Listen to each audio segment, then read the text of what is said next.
O sexo não é bom, não é mau.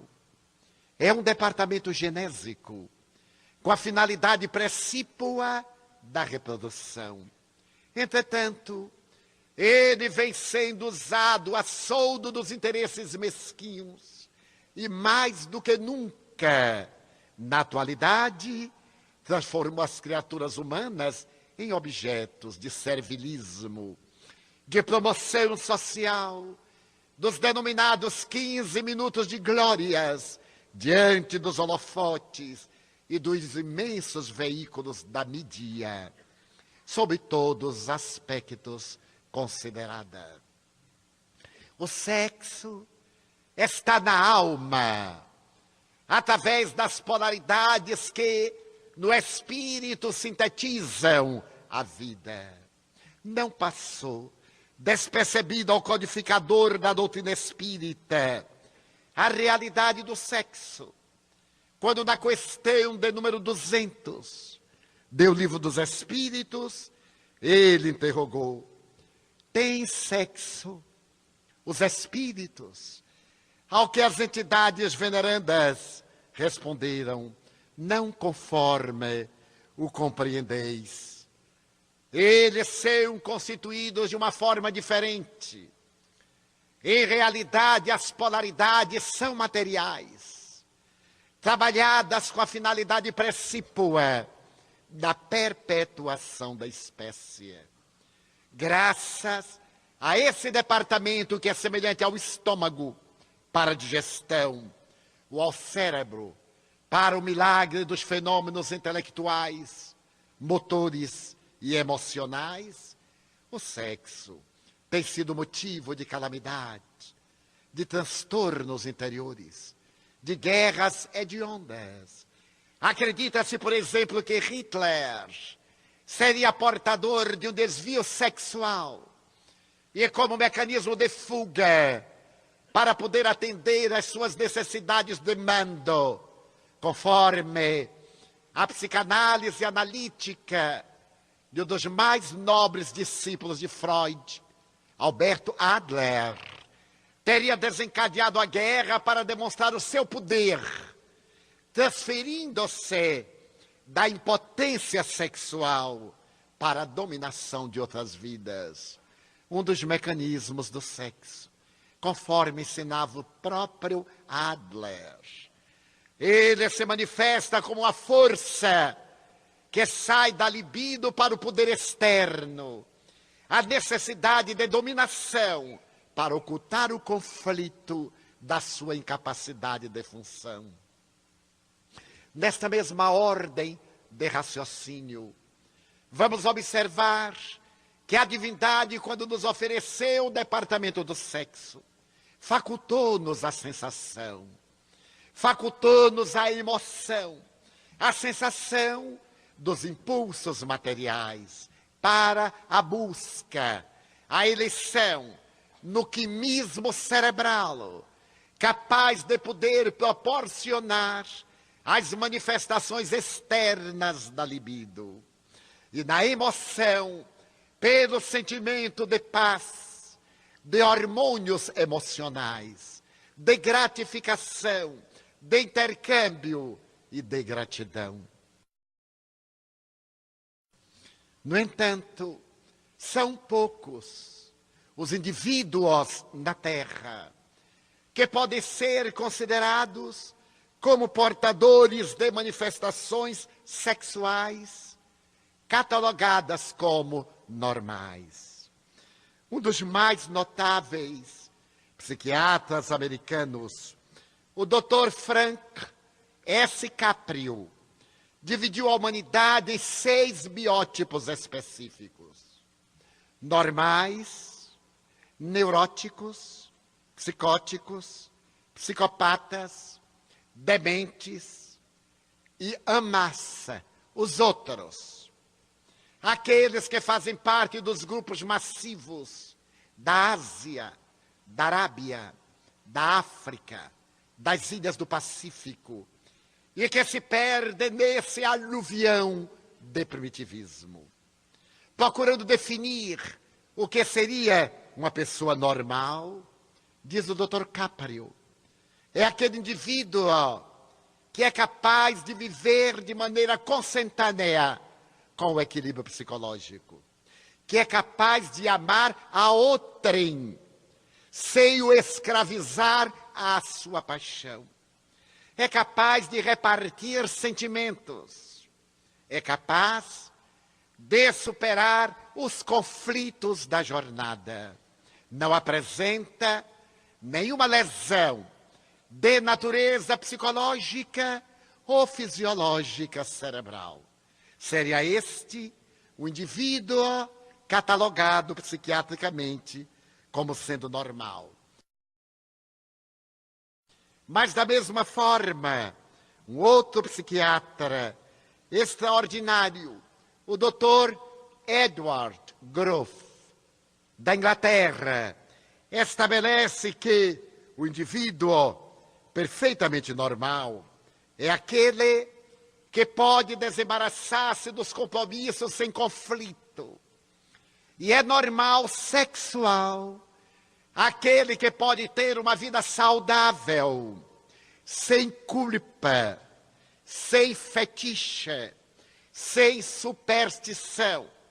A Organização Mundial de Saúde estabeleceu como sendo saúde não a ausência de doenças, mas um bem-estar de natureza psicológica, de natureza fisiológica, de ordem social. Aquele que psicologicamente está em harmonia, cujo organismo se encontra em equilíbrio e experimenta um bem-estar do relacionamento social, para a Organização Mundial de Saúde, é um indivíduo normal. E o que seria para a Organização Mundial de Saúde? Um indivíduo sexualmente normal, conforme o manual apresentado para aqueles encarregados dos labores de saúde na área da educação.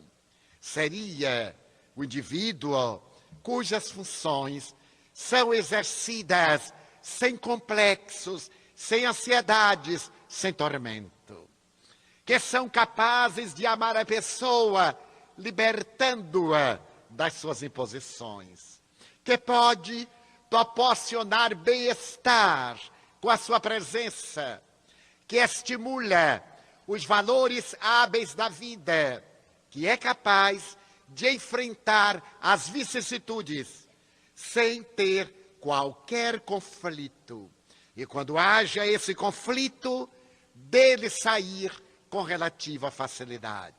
Então esse é o indivíduo sexualmente normal, isto é, sexualmente saudável.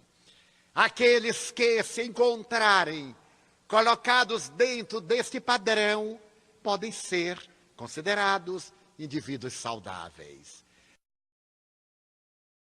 E quais são aqueles não saudáveis do ponto de vista psiquiátrico?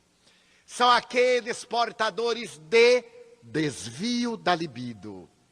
Eles formam uma classe enorme e relacionamos apenas alguns deles como sendo aqueles do autoerotismo, da erotomania, do narcisismo, do exibicionismo, do voyeurismo, do fetichismo, do bestialismo ou zoofilia, do pluralismo, do onanismo, da necrofilia, do masoquismo, da pedofilia, do sadismo, do intersexualismo, do transexualismo, do homossexualismo. E a classificação vai psiquiatricamente ainda mais 10 biótipos mais extravagantes e mais atormentados. Seriam, portanto, funções que se encontram perturbadas, seja do ponto de vista psicológico, seja do ponto anátomo morfológico, com as consequências psicológicas correspondentes. É que vale dizer, são os indivíduos que, para a função sexual normal, necessitam de ver outrem praticando sexo, e eles ocultas, voyeurismo. Aquele que gosta de exibir a sua genitália, exibicionismo. O que acorre a crianças procurando soluções para os dramas infantis da sua personalidade não desenvolvida, castrada na infância por uma mãe arbitrária ou por um pai negligente. A pedofilia, pelo transexualismo, a necessidade inevitável de o indivíduo ter a alma feminina num corpo masculino. E sucessivamente, nas várias anomalias, que aqui não iremos ainda definir como patológicas, mas que se podem transformar em transtornos graves do comportamento, levando ao crime, ao homicídio, como no sadismo, em que a pessoa experimenta prazer à medida que inflige sacrifícios e dores físicas, morais, até a morte dos seus parceiros, que perdem o direito de ter vida. Esses desvios sexuais, sem nenhuma condenação de nossa parte, trazem a marca de que o sexo é um departamento que resulta do espírito. Em bela página, Emmanuel, o espírito nobre, tem a oportunidade de assentir, através da mediunidade de Francisco Cândido Xavier, que o sexo é vida. E que essa vida, para poder chegar à plenitude, deve ser cuidada com respeito e a atenção que a vida como um todo merece de cada um de nós e de todos nós. Por isso mesmo, o sexo tem as suas raízes no comportamento do espírito. Sendo o espírito assexuado, é a questão do Livro dos Espíritos, de nome 201.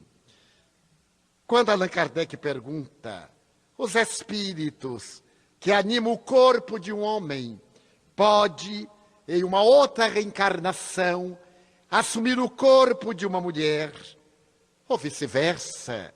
E eles respondem sim, pois são os mesmos os espíritos que habitam esses corpos.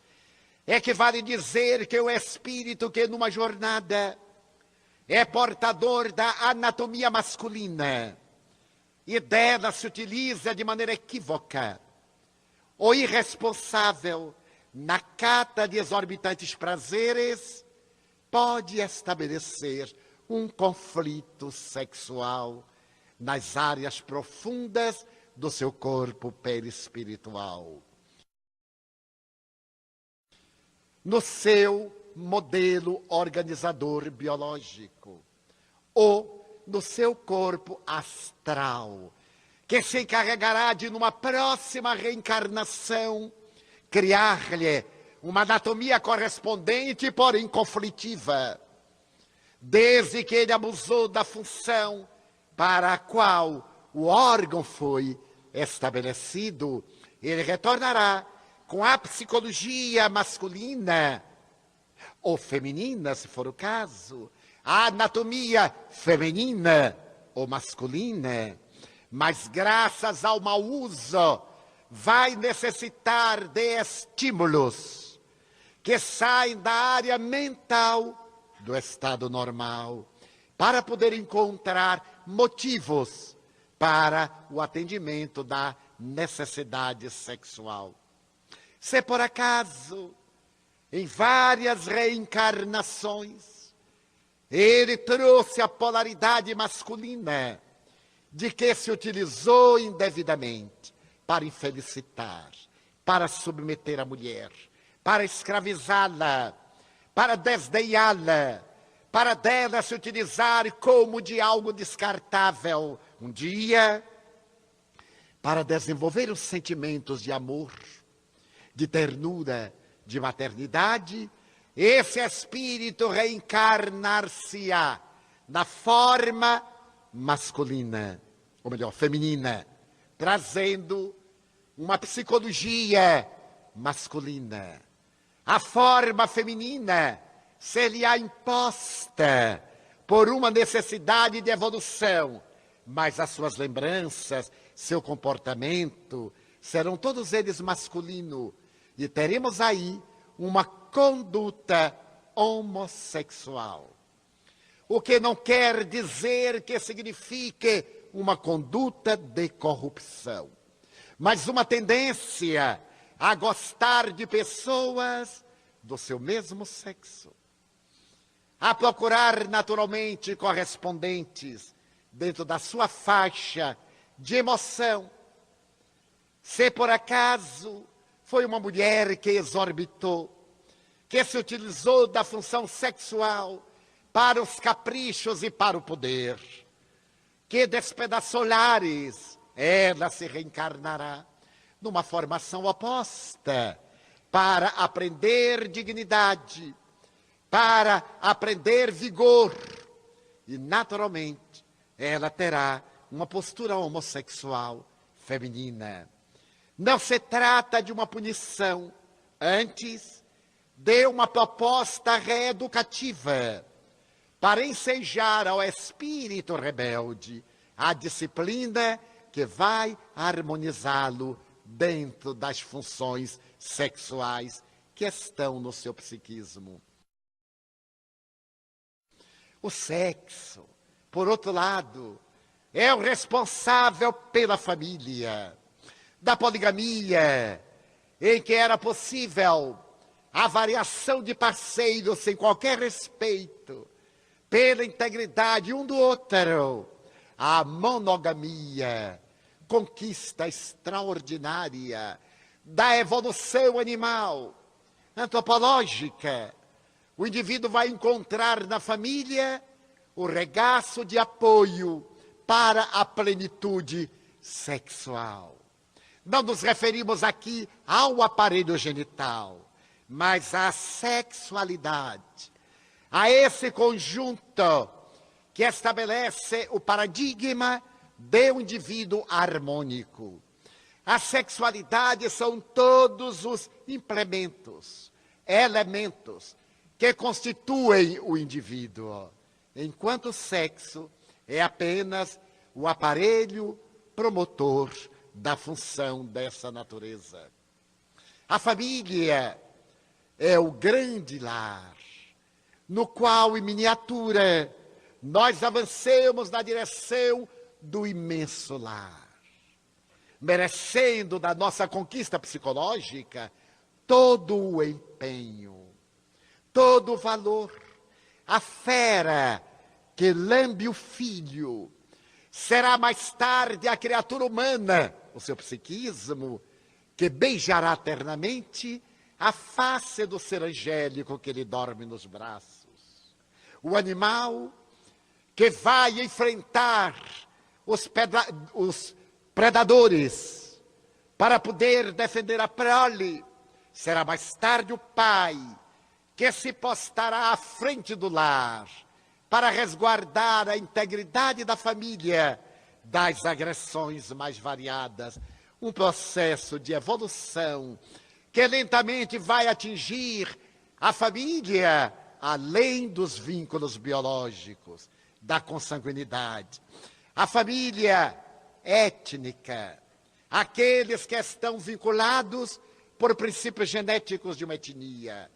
Depois, a família global do país, pelo sentimento de amor à pátria. Depois, a família universal, quando se descobre a progenitura divina como fundamental para a nossa própria vida.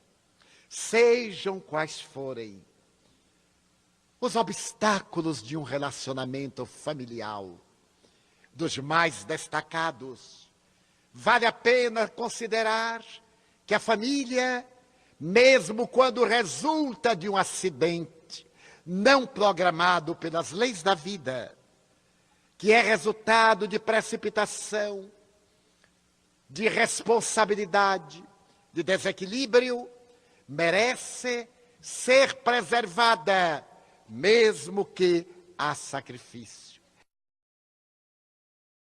A fidelidade conjugal ou a fidelidade do parceiro deve ser mantida para evitar-se que se venha a lesionar emocional, moral e espiritualmente o ser que lhe comparte a marcha. A denominada proposta da pessoa assumir a sua sexualidade, com quantos parceiros se lhe apresentem, não é saudável psicologicamente. Mesmo porque ninguém é capaz de amar a parceiros diferentes. E essa busca desesperada, essa variação é um desvio de atitude sexual. Não é questão do aparelho genésico, é distúrbio emocional de uma mente que se perverteu e perdeu o sentido dos hormônios espirituais. Toda vez que a infidelidade consagra a multiplicidade de parceiros, especialmente quando se diz que o direito da mulher, semelhante ao do homem, é o de ter vários parceiros para atender a sua sexualidade. Poderíamos dizer que é para atender o seu distúrbio de emoção. A sua mente é estimulada pelos acepipes da desgovernança propagandística dos meios de comunicação. Porque nenhuma mulher realmente se realiza quando ela passa de mãos e se entrega por necessidades, entre aspas, emocionais, a pessoas desconhecidas que a deixam ainda mais fragmentada, porque todos buscamos o amor. E é por isso que somente o amor constitui por si mesmo o único recurso de pacificação do sexo. Sexo sem amor, assevera Joana de Ângeles, é como sorver-se a água do mar para aplacar-se a sede. Porque salgada, ela sempre amplia a necessidade de novos elementos líquidos. Mas quando tem a dulcificação do amor, é fonte generosa, cristalina, que acalma, descedenta e harmoniza. A vulgaridade, principalmente teatral e cinematográfica, sem nenhuma censura por esses dois nobres setores das artes cênicas, estabeleceu que antes do ato sexual, o homem deve tomar um uísque. E ficou célebre antes um uísque, para dar coragem, certamente, para estimular. E depois um cigarro, para relaxar. A pessoa desincumbe-se de uma função maquinal, usando uma solução alcoólica que não estimula. Está cientificamente provado que o álcool é inibitório da função sexual. Eis porque os alcoólicos são, todos eles, masculinos e femininos, impotentes ou frígidas, incapazes de uma função normal, e por isso ingerem mais álcool, porque aos primeiros vapores vêm os estímulos, que logo depois tombam na exaustão. E por que o cigarro depois? Como mecanismo de fuga. Porque falta o sentimento. A pessoa acaba de desincumbir-se de uma tarefa punitiva, dolorosa, e tem que relaxar. Na função sexual anormal, o sexo funciona como um mecanismo que proporciona alegria, plenitude. E ao invés de um cigarro após, um gesto de ternura. Não virar-se um contra o outro, dando-se as costas, como quem se libertou de algo desagradável e deseja ver-se livre. Mas, como alguém que agradece, a comunhão que, para ser plena, deve ser recíproca. Tanto a mulher como o homem devem encontrar um estado de plenitude. Nem ela simular que se sente plena e feliz, nem ele acreditar que a criatura está plena porque ele se encontra bem. De maneira nenhuma. É necessário que os dois indivíduos, agora recompensados pela dádiva da comunhão, agradeçam-se, planifiquem-se, ofereçam a oportunidade da plenitude e da paz, agradecendo-se aquele momento profundamente compensador. O sexo é que nos dá a bênção dos filhos, perpetuando a espécie. É natural que em determinados momentos, quando a comunhão se faz insatisfatória, quando o relacionamento, pela dificuldade de gênios, de temperamento, se torna insuportável, é natural que esse fenômeno ocorra, ensejando a separação. O divórcio, que é um mecanismo legal para separar aquilo que emocionalmente já se encontrava separado. Mas cabe aos cristãos, quanto possível, especialmente se do relacionamento sexual, no matrimônio, na parceria, houve descendentes que se esforcem, porque muitas vezes esses problemas são transitórios, são acidentes de percurso, são fases fisiológicas, são períodos conflitivos psicológicos, que mais tarde se reajustam.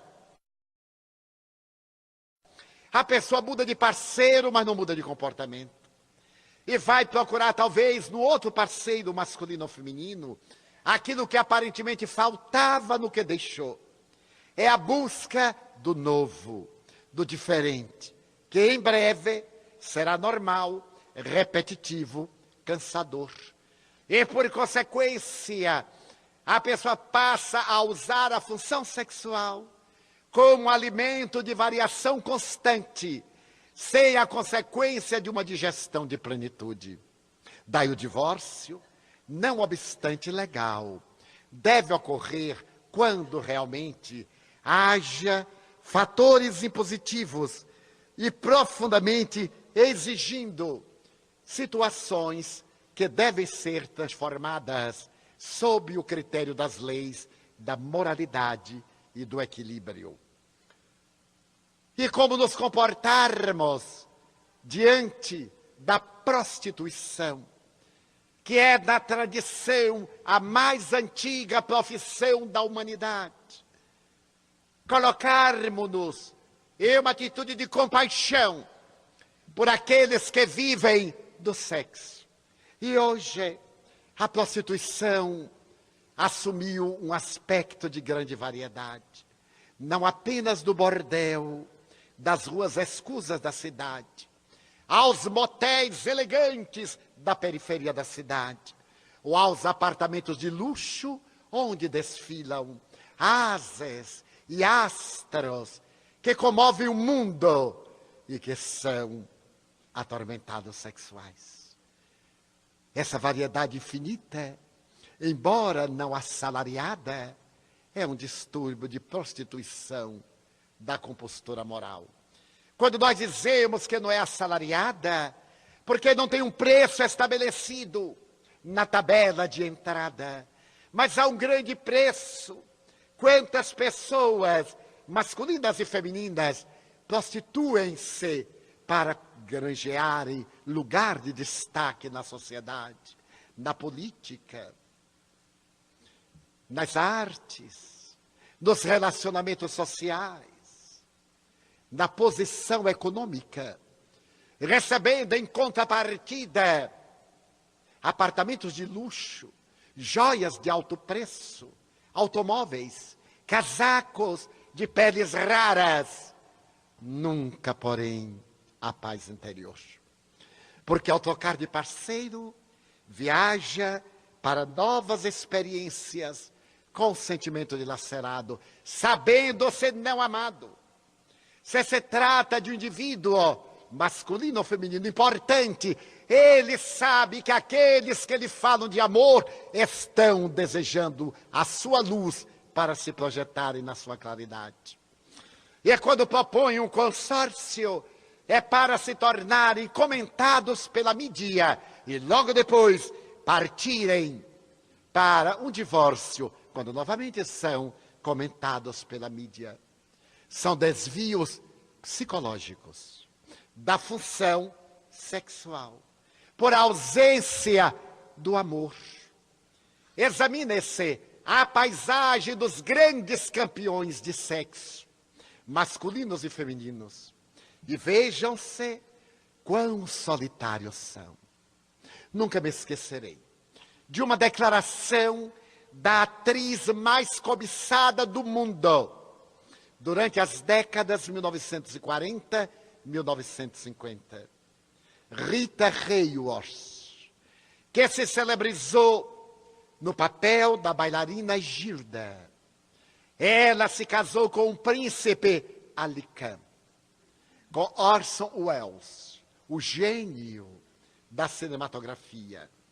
Oficialmente teve 7 maridos e viveu quanto lhe permitiu a necessidade emocional da busca.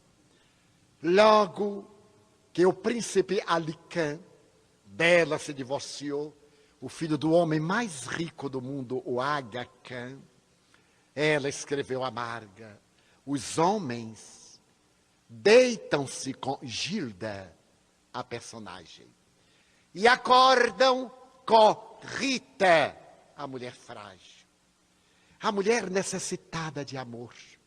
Gilda era a mulher que vendia sexo, vendia por dinheiro, vendia por emoções, vendia por palavras, vendia por ternura. Mas Rita era a mulher que queria amor, que queria alguém, que queria companhia, que queria ternura. E quando os homens acordavam e viam Rita, divorciavam-se. Porque eles se casaram com Raga, a ilusão, aquela ilusão da pária, que queria adianando o corpo para atender à sede febril do sexo em desvario. Marilyn Monroe casou-se com o astro mais famoso dos desportos americanos. Divorciou-se. Depois casou-se com Celebre Miller, o intelectual. Ela fez o papel de uma pessoa pouco inteligente, que agradava a cultura americana vulgar da época, em que as louras tinham por obrigação ser incompetentes, só valerem para o sexo. E ela fez esse papel de uma mulher incompetente, idiota, de um símbolo sexual. Casou-se com um homem plenipotente de forças físicas e com um suave intelectual, que se divorciaram dela. E morreu numa overdose, segundo a imprensa, depois de haver tentado manter um romance com uma das personalidades mais célebres do século XX. Vazia e amargurada. Mas os homens também não são diferentes. Quantos que se têm suicidado, vitimados por esse vazio sexual? Eu me recordo de vários astros cinematográficos e de vários da televisão que mergulharam no abismo profundo da decepção, fustigado pelo sexo, que já não lhes diziam nada, e chegaram mesmo a escrever: eu consigo as mulheres que eu quiser, à semelhança de um James Bond, mas desperto, amargurado e vazio, qual é o sentido da vida. E alguns deles suicidaram-se. Os mais amados e os mais disputados, por causa dos tormentos sexuais. Por isso, no início, dissemos que na psicogênese dos distúrbios sexuais, dos distúrbios da loucura, nós vamos encontrar o sexo desempenhando um papel fundamental.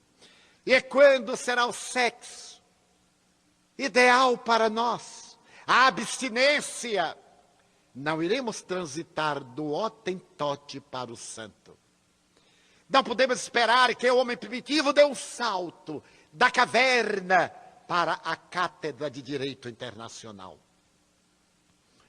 Todas as manifestações do sexo merecem-nos respeito, mas todos os desvios pedem-nos orientação. Se é um desvio, está-se fora da estrada do equilíbrio. Não é condenável, mas é atormentante para quem está fora da trilha. Que fazer? Inicialmente, uma viagem interior na busca das suas aspirações. Fazer-se uma pergunta: o que é que eu desejo realmente da vida? Eu tenho experienciado, ou eu não tenho experienciado, a função sexual? Como é que eu me encontro perante a vida? Será que o sexo é tudo para mim? Ou eu poderei encaminhá-lo para outras funções se estou em abstinência? Ou se estou exorbitando, poderei ter uma disciplina normal e os excessos de libido, que não são apenas do sexo, da gula, do narcisismo, das realizações pessoais, não poderei encaminhar para outras áreas de comportamento nas quais eu me sentirei pleno e feliz? E essa busca, que resultará da pergunta, será o primeiro movimento para a nossa vida saudável sexual.